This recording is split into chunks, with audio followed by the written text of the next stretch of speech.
23:51. Esa hora suele significar dormir, o para alguien como yo, un momento de tranquilidad para revisar el itinerario de vuelo antes del caos de los viajes de vacaciones.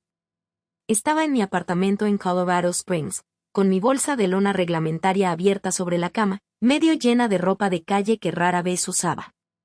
Yo era oficial de inteligencia de la Fuerza Aérea, entrenado para anticipar amenazas, interpretar patrones y neutralizar riesgos. Pero la amenaza de aquella noche no provenía de un adversario extranjero. Provenía de una notificación en mi teléfono móvil. Sonó una vez, agudo y fuerte, en el silencio de mi sala. Un mensaje de texto de mi madre, Megan. Lo recogí, esperando una petición de última hora. Trae el vino. Trae el buen queso. No te pongas esa chaqueta tan seria. En cambio, leí las palabras que redefinirían el resto de mi vida. La gala de invierno de este año es para nuestros inversores de alto nivel. No encajas con la estética. Es mejor que te quedes en Colorado. Me quedé mirando la pantalla. La luz azul bañaba mis manos, haciéndolas parecer pálidas, casi fantasmales. No encajaban con la estética. No era una sugerencia. Era una orden. Un desalojo de la Navidad. Segundos después, sonó otra notificación. Mi hermano Jonathan. Apareció una foto en el chat familiar. Preparativos para la gala de la familia Vance. Una selfie suya con smoking, sosteniendo un vaso de whisky y sonriendo como si fuera el rey del mundo. Y justo debajo del mensaje de rechazo de mamá, apareció un pequeño icono de corazón. A Jonathan le había gustado el mensaje. Había visto cómo me dejaban fuera y le había dado me gusta. El pánico es una reacción común. Yo no podía permitírmelo. No tiré el teléfono. Ni siquiera se me aceleró el pulso. En mi trabajo, se evalúa la información, se verifica la fuente y se da una respuesta. Miré mi mochila. Luego miré la nieve que caía fuera de mi ventana. Pensaron que este mensaje me destrozaría. Pensaron que suplicaría, que me disculparía por ser demasiado rígido, demasiado militar, demasiado lo que sea que hubieran decidido que era esa semana. Pero olvidaron a quien le estaban escribiendo. Ya no era solo su hija. Era una estratega, y me acababan de dar la señal más clara que jamás había recibido. Respondí con una sola palabra, entendido. El teléfono quedó boca abajo sobre la mesita de noche. Me acerqué a mi bolsa de lona, la cerré con la cremallera y la guardé en el armario. No iba a volver a casa por Navidad, pero tampoco me iba a quedar aquí. Porque mientras ellos se preocupaban por la estética, yo iba a preocuparme por los recursos. Deja un comentario y cuéntame desde dónde nos escuchas. Y como estamos comenzando una nueva etapa, les deseo a todos un muy feliz año nuevo. Que este año les traiga fuerza, éxito y nuevos comienzos. Si te interesa esta historia, dale a me gusta y suscríbete para apoyar el canal. Significa muchísimo para mí. Me senté en el silencio de mi alojamiento militar. El único sonido era el leve zumbido del ventilador de la calefacción que luchaba contra el frío del invierno de Colorado. Desempaqué mis maletas lentamente, metódicamente, doblando los suéteres de civil que no iba a usar. Guardando los regalos que no iba a dar. No era la primera vez que me marginaban de la familia. Pero sí era la primera vez que me cerraban la puerta con llave. Me senté en el borde de la cama y miré la bolsa de lona vacía. ¿Por qué no me sentí más conmocionada? ¿Por qué no estaba sollozando? Porque en el fondo, sabía que este texto no era una anomalía. Era la conclusión inevitable de un experimento de condicionamiento de 29 años. En el trabajo de inteligencia, estudiamos cómo se transforma la gente. Rara vez sucede de la noche a la mañana.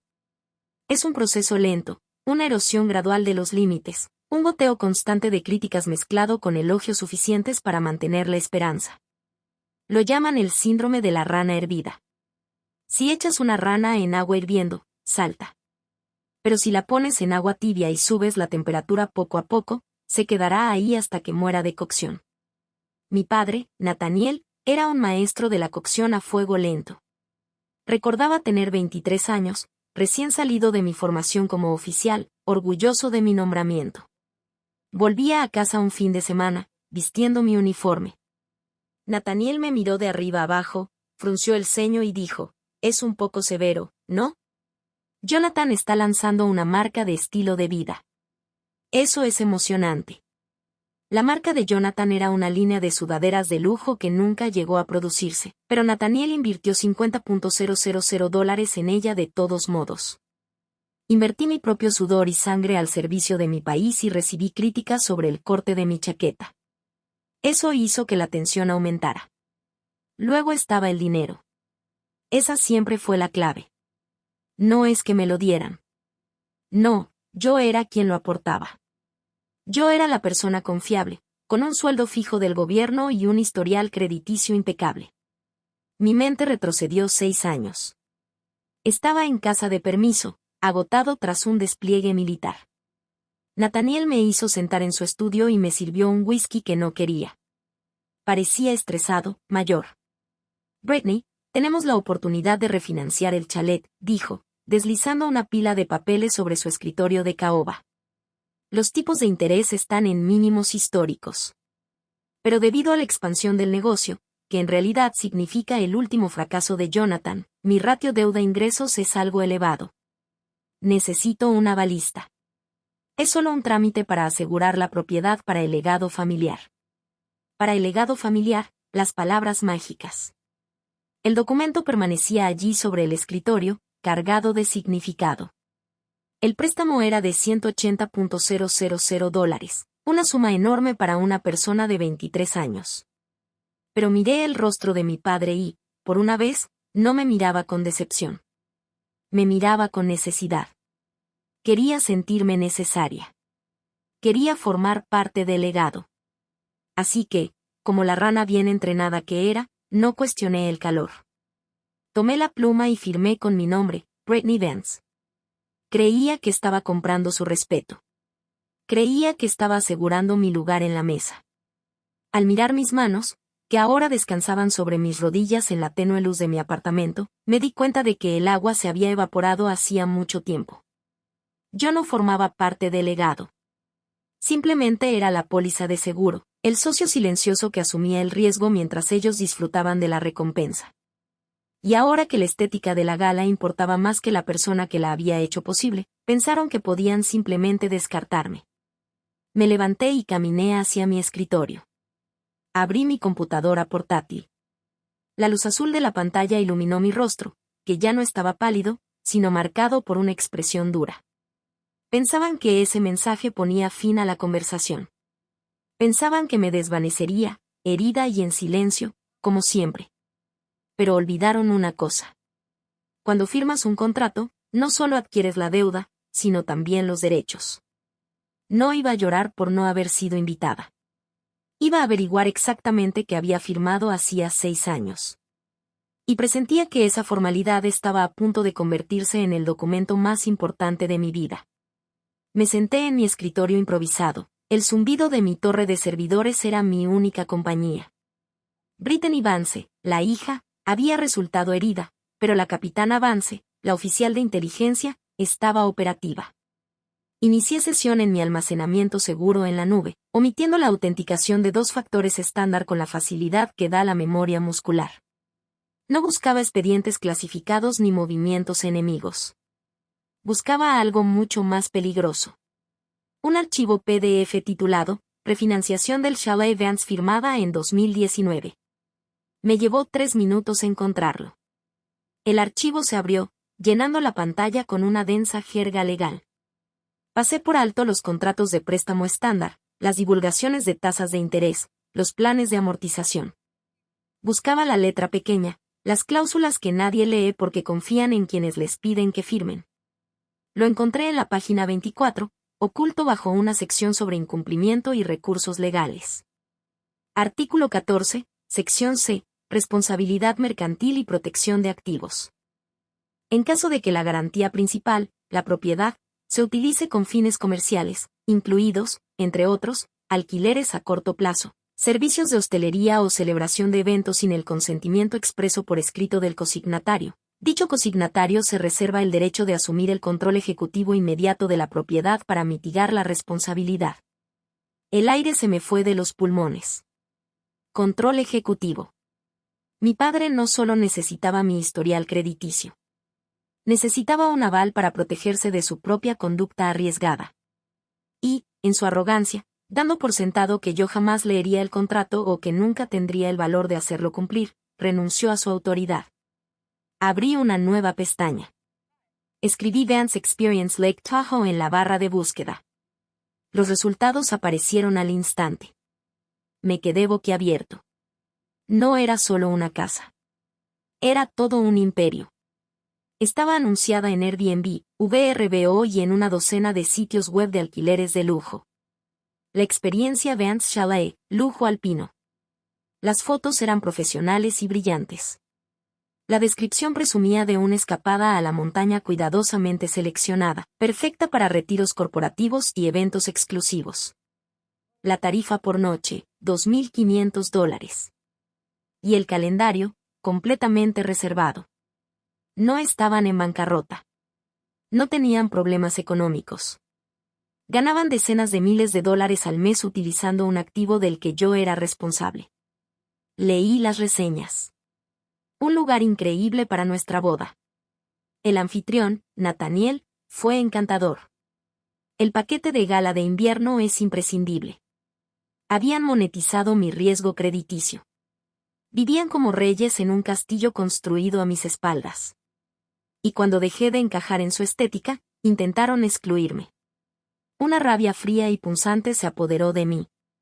Esto no era solo una traición familiar. Esto era explotación financiera. Me estaban exponiendo a una responsabilidad enorme.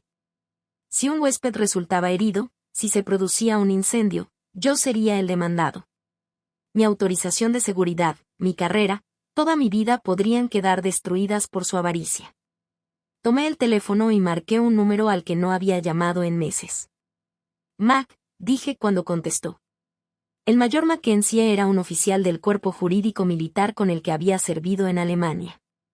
Era brillante, implacable y me debía un favor. Brittany, es medianoche. ¿Todo bien? Necesito una consulta, dije con voz firme.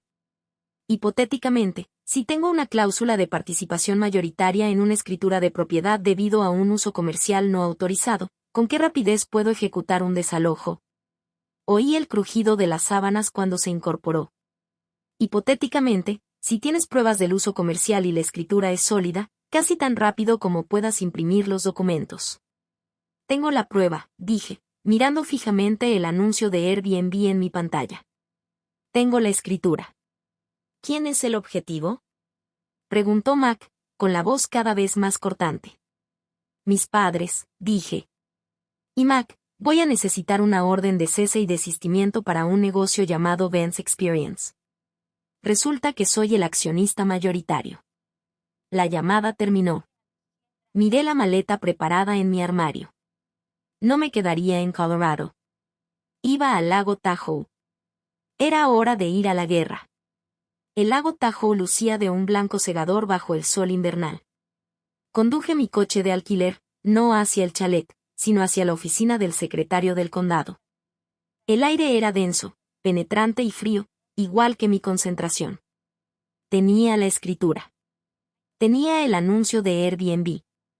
Pero en mi mundo, no te enfrentas a una situación táctica con una sola arma. Aseguras el perímetro.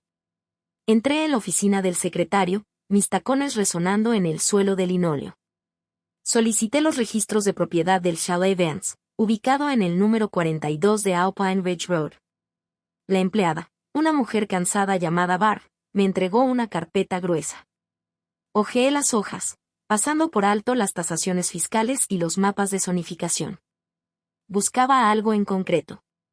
Jonathan había estado presumiendo en Instagram de las nuevas cabañas de glamping que habían instalado en el patio trasero, lujosas yurtas con calefacción por suelo radiante. Pero este tipo de construcciones requieren permisos, especialmente en una zona ambiental protegida como Tahoe. Encontré los permisos al final del expediente. Solicitud de 4 unidades de vivienda accesorias, ADU. La solicitud tenía fecha de hace 6 meses.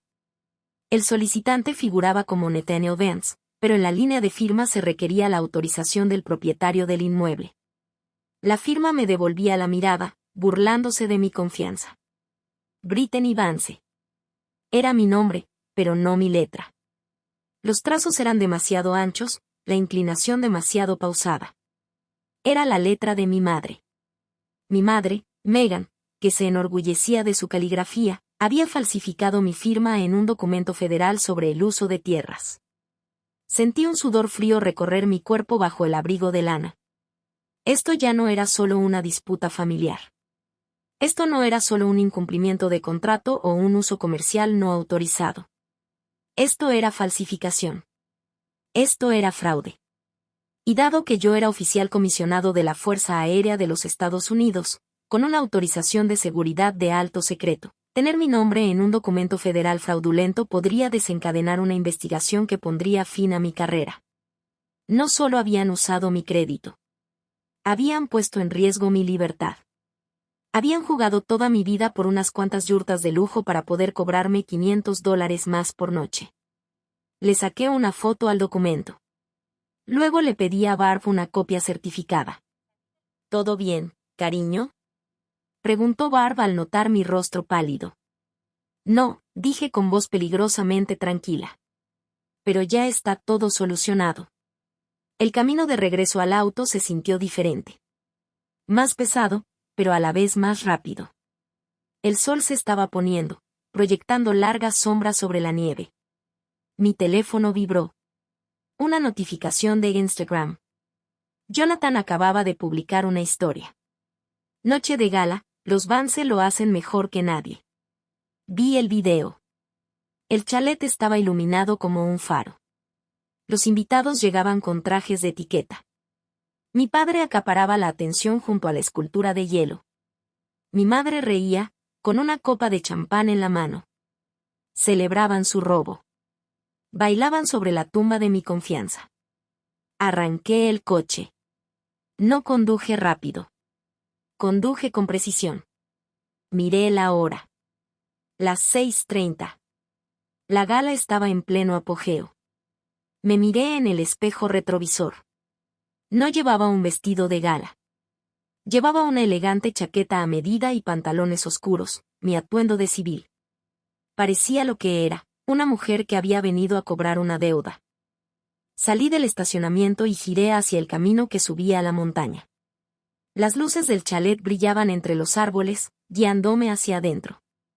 Querían un espectáculo. Querían una estética. Estaba a punto de darles una dosis de realidad que jamás olvidarían. Subí por el camino de entrada climatizado, mis botas crujiendo suavemente sobre los pequeños trozos de grava esparcidos sobre el hielo. El aire olía a pino y a colonia cara.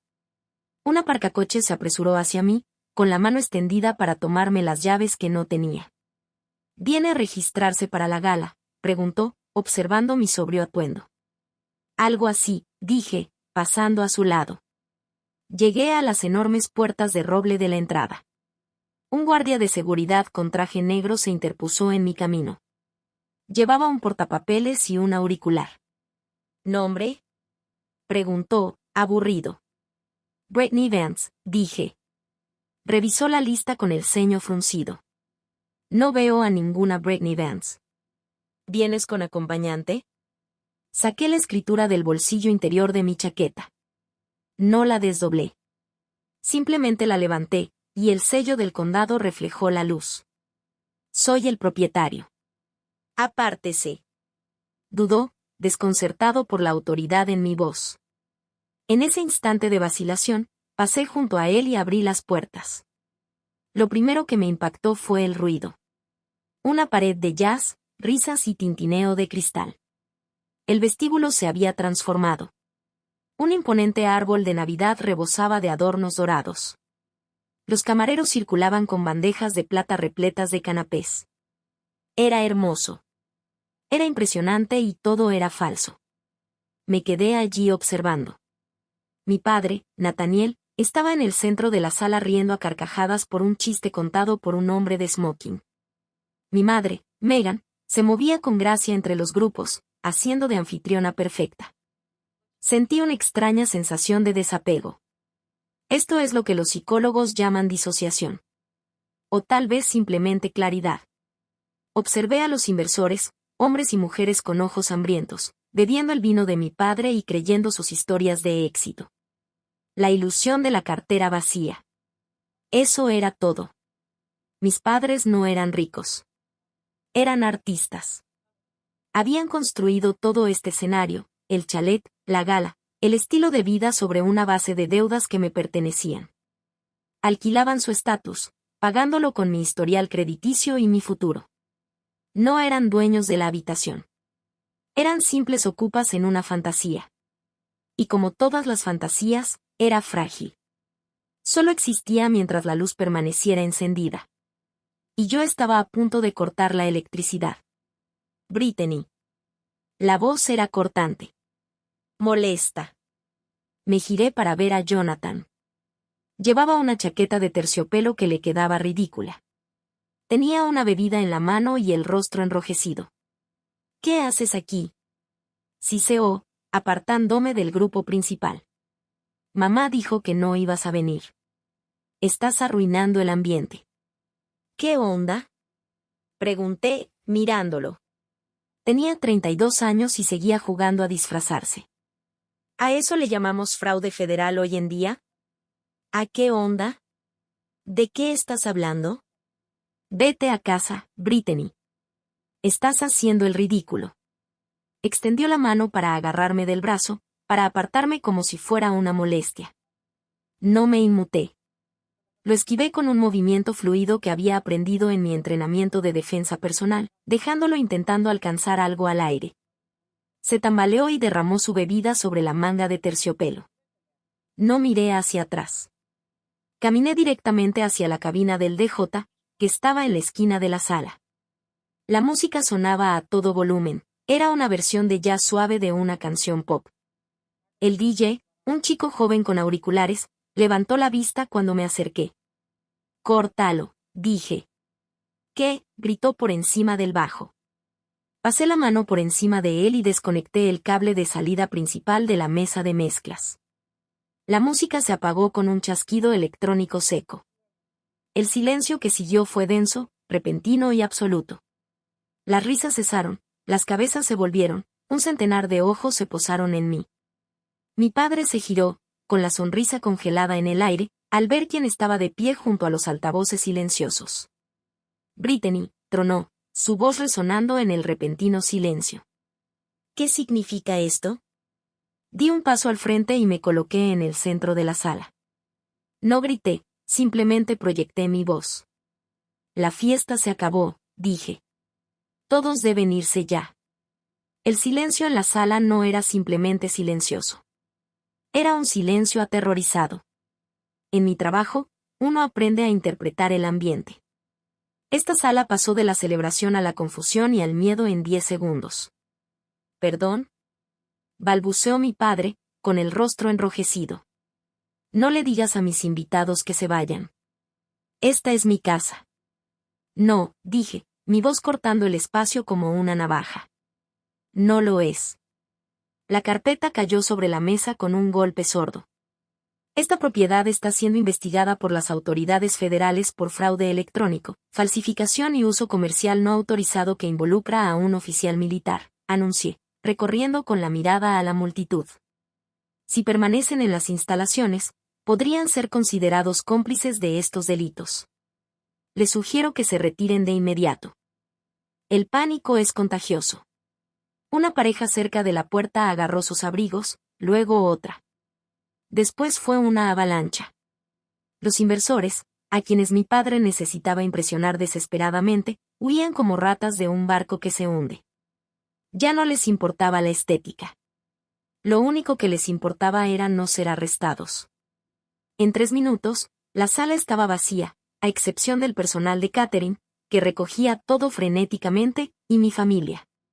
Nathaniel se acercó a mí temblando de rabia. «¿Cómo te atreves?», gritó, escupiendo. «Niño desagradecido y rencoroso. Acabas de arruinarme». «¿Sabes quiénes eran esas personas?». «No me importa», dije. «Y no soy un niño. Soy el dueño». Abrí la carpeta. Artículo 14, sección C. Usted convirtió esta casa en un hotel sin mi consentimiento. Usted incumplió el contrato. Entonces saqué el segundo documento, el permiso falsificado. Y esto, falsificar mi firma en una solicitud de uso de tierras federales. Esos son 5 años de prisión, papá. Como mínimo. Megan jadeó, llevándose la mano a la boca.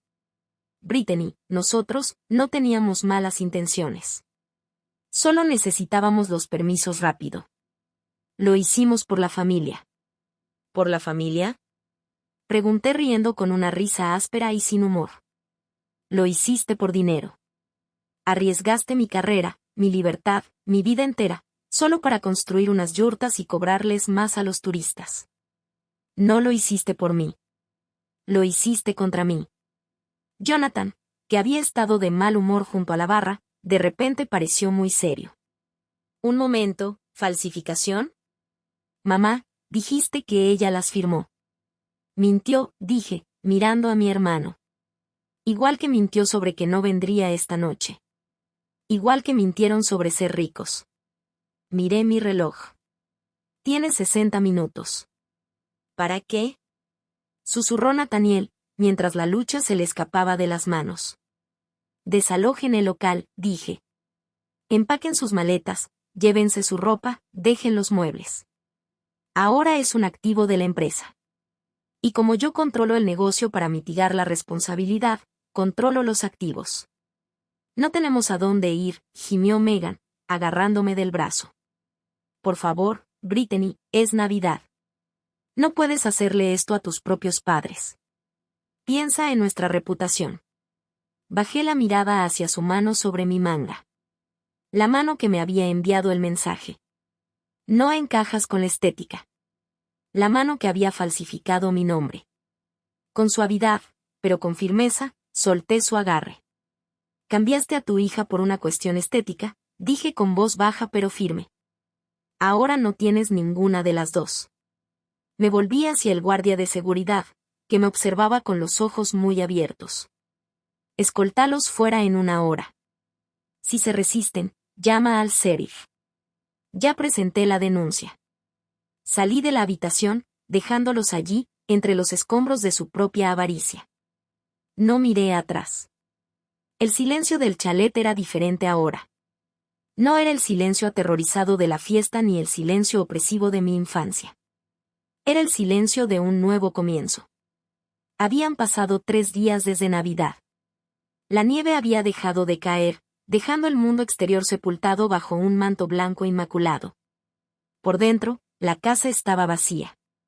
Los muebles alquilados habían desaparecido, liquidados para cubrir los gastos legales de la investigación por fraude a la que ahora se enfrentaban mis padres. Las cabañas de glamping estaban desmanteladas y los permisos revocados. Mis padres se alojaban en un motel a 32 kilómetros montaña abajo. Jonathan había regresado a la ciudad, completamente desanimado. Recorrí las habitaciones vacías, mis pasos resonando en los suelos de madera. Me detuve en el vestíbulo donde antes estaba el árbol de Navidad. El fantasma de la gala aún persistía, como una lentejuela suelta en el suelo. El tenue aroma de un perfume caro se percibía, pero la energía se había desvanecido. No me sentí victorioso. La venganza no es dulce. Es simplemente pesada. Pero mientras estaba allí, contemplando el lago helado, me sentí más ligero. La carga de ser la que aportaba la cartera, la que solucionaba los problemas, la hija perfecta había desaparecido. Había cortado el cordón umbilical. Me acerqué a la chimenea y encendí una cerilla. La leña seca prendió rápidamente, las llamas crepitaban y chisporroteaban, llenando la habitación de calor. No pensaba vender el chalet. Esa sería la salida fácil. En cambio, tenía un nuevo plan. Ya había hablado con Mac y con algunos contactos en el Departamento de Asuntos de Veteranos. Esto ya no iba a ser como antes con Vance. Iba a ser un retiro, un lugar para veteranos que se recuperaban de un trauma, para personas que habían sido rechazadas por sus propias familias, para los hermanos invisibles que necesitaban un lugar donde ser vistos. Sin precio fijo, sin requisitos estéticos, Solo una chimenea acogedora y una puerta siempre abierta. Me senté junto a la chimenea, observando cómo danzaba el fuego. Por primera vez en 29 años, no esperaba una invitación. Yo era quien tenía las llaves. Y a todos los que están viendo esto, a todos los que están revisando su teléfono ahora mismo, esperando un mensaje que nunca llegará, esperando una disculpa que no está en camino, dejen de esperar. No necesita su permiso para existir. No necesita su aprobación para ser digno. Y desde luego no necesitas comprar un asiento en una mesa donde no te respetan. Construye tu propia mesa. Enciende tu propio fuego. Y si intentan decirte que no encajas con la estética, cambia las cerraduras. Si alguna vez te has sentido invisible en tu propia familia, comparte esta historia. Recordémonos unos a otros que no necesitamos que nos den de comer.